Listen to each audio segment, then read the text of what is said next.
فقال الله تعالى إذ قربا قربانا فتقبل من أحدهما ولم يتقبل من الآخر فقال رسول الله صلى الله عليه وسلم كان رجل يضحي بالسات عنه وعن أهل بيتي صدق الله العظيم وصدق رسوله النبي الكريم wa nahnu ala zalika minas syahidin was-sakirin walhamdulillahi rabbil alamin. Kaum muslimin, para tamu Allah, jamaah Jumat rahimakumullah yang dirahmati oleh Allah Subhanahu wa taala. Dalam kesempatan ini tiada kata yang pantas kita ucapkan kehadirat Allah Subhanahu wa taala selain daripada kelima puji dan syukur kepada Allah Subhanahu wa taala atas segala rahmat dan nikmat yang telah Allah berikan kepada kita semua sampai hari ini dan sampai saat ini. Dengan nikmat dan rahmat yang Allah berikan itu, kita punya kekuatan, punya kesempatan untuk hadir dalam masjid ini dalam rangka mengikuti dan menyahuti panggilan Allah dan melaksanakan salat Jumat secara berjamaah sebagai kewajiban umat beragama Islam, pada khususnya kaum laki-laki yang telah balik dan berakal, yakni melaksanakan salat Jumat secara berjamaah. Dan salawat beriring dengan salam kita juga tidak bosan-bosannya untuk selalu berdoakan kepada Allah Subhanahu wa taala semoga segala kebaikan dan keselamatan dan kemudahan tetap tercurah kepada seorang manusia mulia beserta para sahabat beliau, beserta para keluarga beliau, yaitu Nabi besar Muhammad sallallahu alaihi wasallam. Dengan kesempurnaan ucapan Allahumma salli ala Sayyidina Muhammad wa ala ali Sayyidina Muhammad. InsyaAllah dengan kita selalu bersyukur kepada Allah dan bersalawat kepadanya Nabi besar Muhammad sallallahu alaihi wasallam, yang kita harapkan ridha Allah dan syafaatnya nanti pada hari kiamat. Kaum muslimin para tamu Allah, jemaah Jumat rahimakumullah, dirahmati oleh Allah Subhanahu wa taala. Sebagai langkah awal, marilah bersama-sama kita takwa kepada Allah dan meningkatkan takwa kita kepada Allah Subhanahu wa taala. Kita iringi dengan amal soleh sesuai dengan tuntunan dalam ajaran agama Islam. Insyaallah kita akan mendapatkan kasih sayang Allah nanti. Kaum muslimin yang berbahagia yang dirahmati oleh Allah Subhanahu wa taala, kenapa kita dianjurkan untuk selalu bersyukur kepada Allah? Bahkan sangat dibencilah bila seseorang tidak mau bersyukur kepada Allah. Kenapa? Sangat berarti kata syukur dan ucapan syukur di hati walaupun di lisan kepada Allah Subhanahu wa taala sebagai wujud seorang hamba, seorang kelemahan hamba, seorang kebutuhan hamba kepada Allah, kepada Sang Penciptanya. Kenapa? Karena apapun fasilitas yang kita miliki di dunia ini, walaupun itu yang kita nyatakan atau yang tidak nampak, yang kita pakai, keluarga kita termasuk diri kita sendiri, semuanya itu adalah milik Allah Subhanahu wa taala. Semuanya tidak ada yang kita bisa kita bawa setelah kita meninggal nanti selain daripada perbuatan kebaikan dan amal soleh yang kita lakukan. Dan sangat beruntunglah orang-orang yang ketika hidupnya mengisi waktunya dengan amal soleh, dan sangat merugilah dan celakalah orang ketika hidupnya sampai meninggalnya hanya diisi kehidupannya, waktu-waktunya dengan maksiat kepada Allah Subhanahu wa taala. Kaum muslimin jamaah Jumat rahimakumullah yang dirahmati oleh Allah Subhanahu wa taala. Hari ini tanggal 23 Juni 2023 Masehi dan bertepatan 4 Zulhijjah 1444 Hijriah. Alhamdulillah, Allah telah berkenan kepada kita semua sampai hari ini. Kita telah memasuki bulan Zulhijjah,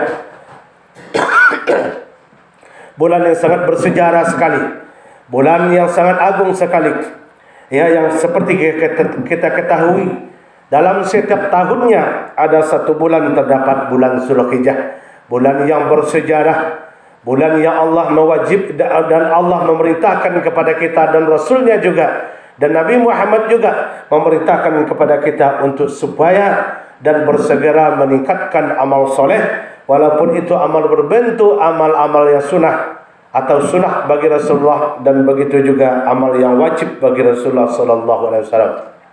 Kaum muslimin yang berbahagia dirahmati oleh Allah Subhanahu wa taala. Oleh kerana itu, sebagai pembahasan kita pada siang sangat berbahagia ini, yaitu tentang masalah ibadah korban atau mencontoh mertauladani pengorbanan dan keikhlasan Nabi Ibrahim alaihissalam.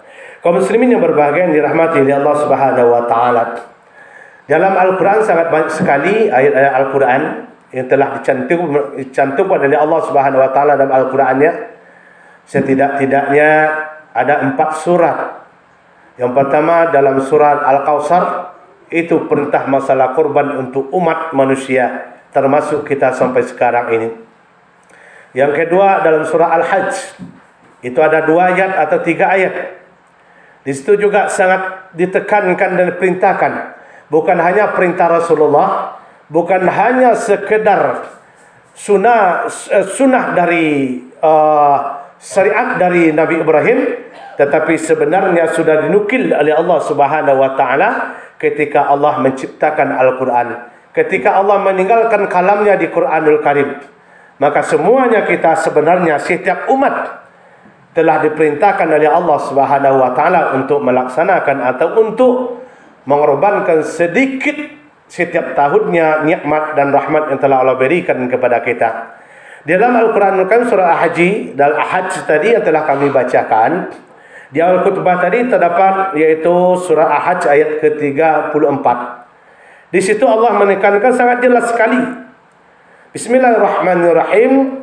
Wa likulli ummati ja'alna man yakalli yazkuru ismallahu ala ma razaqahum min bahimatil an'am. Di sini Allah mengatakan, dan bagi setiap umat, ya, kalau Allah mengatakan bagi setiap umat berarti bukan kita saja. Mulai dari kapan? Mulai semenjak dari anak Nabi Adam alaihissalam. Mulai dari anak Nabi Adam alaihissalam sudah diperintahkan oleh Allah Subhanahu wa taala untuk melaksanakan ibadah kurban semasa itu. Dia bukan kita saja, bukan dari Nabi Ibrahim saja, bukan dari perintah Nabi Muhammad saja. Allah mengatakan, dan bagi setiap umat telah kami syariatkan kepada mereka untuk menyembelih atau untuk penyembelihan kurban, agar mereka menyebut namaku, ismallah, menyebut namaku, kata Allah, yaitu atas rezeki yang telah kami berikan kepada mereka, dan termasuk rezeki dari hewan-hewan ternak mereka. Ini bukan kita saja jemaah, bukan hanya umat Muhammad saja. Dari umat terdahulu sudah mendapat perintah dari Allah Subhanahu wa taala untuk melaksanakan ibadah kurban. Dalam Al-Quran juga dalam surah Al-Maidah ayat 27 Allah juga mengatakan, ya, beliau mengatakan ketika anak Nabi Adam dulu, iz qurraba qurbanan fatuqabbala min ahadihima wa lam yataqabbal min akhar. Ketika keduanya, kata Allah, mempersembahkan kurbannya kepada Allah pada saat itu, tetapi ternyata salah satu korban mereka Allah terima, tetapi salah satunya tidak diterima. Korban siapa yang Allah terima? Ada yang tidak diterima adalah korbannya kakak dari si Habil, yaitu Qabil. Yang diterima korban siapa? Yaitu korbannya Habil diterima oleh Allah Subhanahu wa taala. Semenjak itulah jamaah Jumat rahimakumullah, Allah mensyariatkan kepada setiap umat untuk melaksanakan ibadah korban yang terutama, yaitu di bulan Zulhijjah. Kaum muslimin jamaah Jumat rahimakumullah yang dirahmati oleh Allah Subhanahu wa taala. Tetapi kenapa di akhir-akhir zaman ini sangat banyak sekali, sangat jauh sekali perbedaannya daripada umat-umat yang terdahulu, dari masa-masa yang telah lampau. Masa-masa yang telah lampau itu memang orang-orang itu, memang manusia itu diagungkan pada saat bulan Zulhijjah. Apalagi pada tanggal 10 Zulhijjah sampai tanggal 14-nya Zulhijjah. Ya, itu adalah hari Yaumun Nahar, yaitu hari penyembelihan korban. Orang itu sangat antusiasnya dalam 1 tahun itu mensisihkan sedikit hartanya untuk melaksanakan ibadah kurban. Tetapi kita sangat heran juga di akhir-akhir zaman ini jamaah. Ya, akhir zaman ini kita tengok lebih mahal hewan kurban daripada mobil. Lebih mahal hewan kurban daripada motor. Lebih mahal hewan kurban daripada HP. Kenapa dikatakan demikian? Boleh kita tengok. Mobil harganya ratusan juta, Masya Allah. Bagaimanapun caranya mereka dapatkan. Motor dari mulai harga 15 juta sampai 40 juta belinya, bagaimanapun caranya mereka dapatkan. Handphone, ya, ada yang 6 juta, 5 juta, bahkan sampai 10 juta, bahkan lebih mereka usahakan. Tetapi giliran satu hewan korban kambing berkisar harganya paling mahal 3 juta, ya, kadangkala sudah hidup sampai 50 tahun, sampai 40 tahun, tidak ada minat dan niatnya untuk melaksanakan ibadah korban tersebut. Ya, maka dikatakan lebih mahal hewan korban satu korban daripada harga mobil sekarang ini. Sebab kita tengok jemaah, satu nagari itu, ya, berapa buah rumah, mungkin tidak berapa persen di rumah mereka yang tidak ada tegak mobil. Ya, kalau motor setiap rumah ada itu. Tetapi kadangkala satu nagari itu ada yang pernah tidak ada dalam satu tahun itu, ada pernah yang tidak melaksanakan ibadah kurban. Nauzubillah min zalik. Maka disinilah keteledorannya umat-umat di akhir zaman ini. Kenapa? Karena mereka hanya mengejar duniawi. Mereka menyangka apapun yang mereka miliki, yang mereka dapatkan sekarang ini, itulah nanti akan menolong mereka dari alam kubur. Tetapi tidak jemaah. Sangat bertolak belakang sekali kalau pemahamannya demikian ini. Kaum muslimin yang berbahagia dirahmati oleh Allah Subhanahu wa taala, maka laksanakanlah ibadah korban. Kalau seandainya jemaah, saking pentingnya kalau kita berdasarkan kepada sebuah hadis diriwayatkan oleh Imam Ahmad, man wajada sa'atan falam yudhi fala yaqrabanna musallana. Ini salah satu hadis yang dipakai oleh yaitu Imam Hanafi.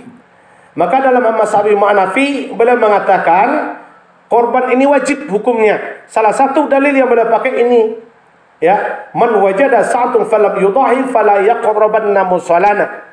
Barang siapa yang di saat itu diberikan kelebihan rezeki oleh Allah Subhanahu wa taala, lalu mereka tidak mau berkorban, uangnya banyak, deposito, simpanannya banyak, punya utang tidak, giliran korban tidak mau, raya haji lewat, maka Nabi mengatakan janganlah mereka menghampiri musolahku untuk beribadah. Ini apa artinya? Ada sebagian ulama menafsirkan yang dimaksud jangan menghampiri musolahku untuk beribadah, kata Rasulullah SAW agak identik. Sebagian ulama menafsirkan adalah waktu salat Idul Adha. Percuma kalau mereka sudah mampu untuk berkorban, tapi mereka dengan dasar pelitnya tidak mau korban. Kata Nabi, janganlah mereka untuk menghampiri musolahku untuk beribadah. Dan sebagian ulama menafsirkan termasuk untuk solat-solat lainnya, solat-solat wajib lainnya. Mereka sudah dapat kategori wajib atau sudah mendapatkan dalam konteksnya untuk sampai target untuk berkorban, tapi karena pelitnya, karena bakhilnya, mereka selalu menghindar dari korban tersebut. Maka sebagian ulama menafsirkan janganlah mereka berulang ke masjidku atau rumah ibadahku, kata Rasulullah SAW. Maka ini salah satu dalil yang dipakai oleh Imam Hanafi. Maka beliau mengatakan hukumnya solat, hukumnya ibadah korban ini wajib kalau menurut Imam Hanafi. Tapi tiga mazhab mengatakan, termasuk Imam Syafi'i, hukumnya sunat muakkadah. Mana dalilnya? Nabi mengatakan, salasun hunna alayya ra'idu walakum tatawwu'. Ada tiga hal kata Nabi yang wajib bagi aku, kata Nabi, tapi sunnah bagi kalian. Apa yang tiga itu? Yang pertama kata Nabi, solat duha. Solat duha wajib bagi Nabi, sunnah bagi kita sampai saat ini. Yang ketiga solatul witri, solat witir, wajib bagi Nabi, sunnah bagi kita. Yang ketiga wan nahru, yaitu penyembelihan korban atau korban. Sunnah wajib bagi Nabi, tetapi sunnah hukum bagi kita. Tapi sunnahnya sunnah apa? Sunnah muakkadah, ya, di bawah wajib, di atas sunnah, di atas sunat, ya, di atas sunat ringan, di bawah wajib. Berarti hukumnya sunat muakkadah. Kaum muslimin yang berbahagia dirahmati oleh Allah Subhanahu wa taala. Saking mereka kalau seandainya didasarkan dengan keimanan, dengan bersyukur kepada Allah, ada mungkin dari dulu kita agak berbeda pemahaman atau berlain pemahaman atau kurang pemahaman atau kurang yakin.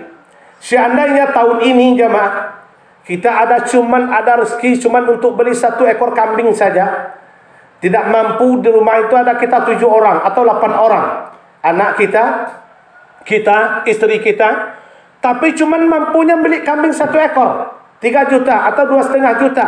Beli kambing 1 ekor, dipotong kambing 1 ekor untuk tahun ini, tetapi jangan dipakai hukumnya antri atau bergiliran. Dapat 1 ekor kambing tahun ini kita rezeki, cuman itu mampunya. Berapapun keluarga kita, 10, 8 orang, 15 orang, kita potong kambing yang 1 itu, lalu kita bawa semuanya keluarga kita yang ada di rumah itu. Rugi kita jemaah. Dapat 1 kambing tahun ini antri. Tahun ini bapaknya, suaminya, tahun besok istrinya. Ya kalau hidup tahun besok. Kalau mati, enggak ada lagi. Ya, ini dari dulu ada sebagian salah pemahaman. Bergilir mereka. Padahal ulama, banyak sekali pendapat ulama memperbolehkan memang itu mampunya, tetapi dia mampu membeli 4 ekor. Dia beli 1 ekor, itu namanya pelit. Dia mampu membeli sapi, dia beli 1 kambing 1 ekor, pelit namanya. Memang itu mampunya 1 ekor kambing itu, potonglah kambing itu tahun ini 7, 8, bahkan sampai 10 orang kita di rumah itu sembelih 1 ekor kambing itu, dibawa keluarga kita. Kalau kita mampu untuk memotongnya, kita sendiri memotongnya. Bismillahi wallahu akbar. Allahumma, doanya berbeda. Allahumma haza minka walaka haza anni. Kalau orang lain, contohnya saya memotongkan 1 ekor kambing untuk 1 keluarga orang lain, doanya berbeda. Allahumma haza minka walaka haza an fulana wa ahli fulan.